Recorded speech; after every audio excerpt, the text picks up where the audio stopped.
জুলাই জাতীয় সনদ বাস্তবায়ন আদেশ 2025 অনুমোদন দিয়ে গেজেট প্রকাশ করেছে সরকার।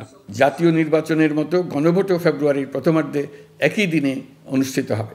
গুলশানের নিজের বাসভবনে ভাষণে তাৎক্ষণিক প্রতিক্রিয়ায় সালাউদ্দিন আহমদ বলেন, সংবিধান সংস্কার পরিষদ গঠনের কোনো এজেন্ডা ঐকমত্য কমিশনের ছিল না।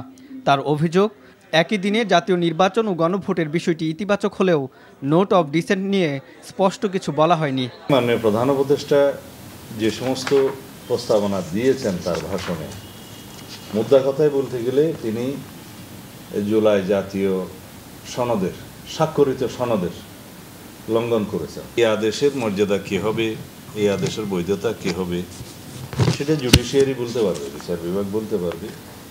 আমি এর বেশি এখন বলতে চাই না। এদিকে জামায়াতের কেন্দ্রীয় কার্যালয়ে দলটির সেক্রেটারি জেনারেল মিয়া গোলাম পরোয়ার বলেছেন, জাতীয় নির্বাচনের দিনেই গণভোটের ঘোষণায় গণদাবি উপেক্ষিত হয়েছে।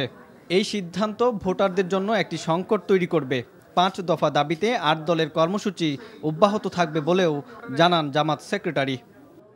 গণভোট প্রসঙ্গে জনগণের যে অভিপ্রায় এবং গণদাবিকে উপেক্ষা করে একই দিনে জাতীয় নির্বাচন এবং গণভোটের ঘোষণা দিয়েছেন। আমরা এখানে বাংলাদেশ জামাত ইসলামীর পক্ষ থেকে খুবই পরিষ্কার করে বলতে চাই যে প্রধান উপদেষ্টার একই দিনে গণভোট এবং জাতীয় নির্বাচনের ঘোষণায় জনগণের আকাঙ্ক্ষা পূর্ণ হয়নি। এদিকে দলের কেন্দ্রীয় কার্যালয়ে এক প্রতিক্রিয়ায় এনসিপি নেতারা জানিয়েছেন, জুলাই সনদ বাস্তবায়ন হচ্ছে কিনা সেটি মুখ্য বিষয়।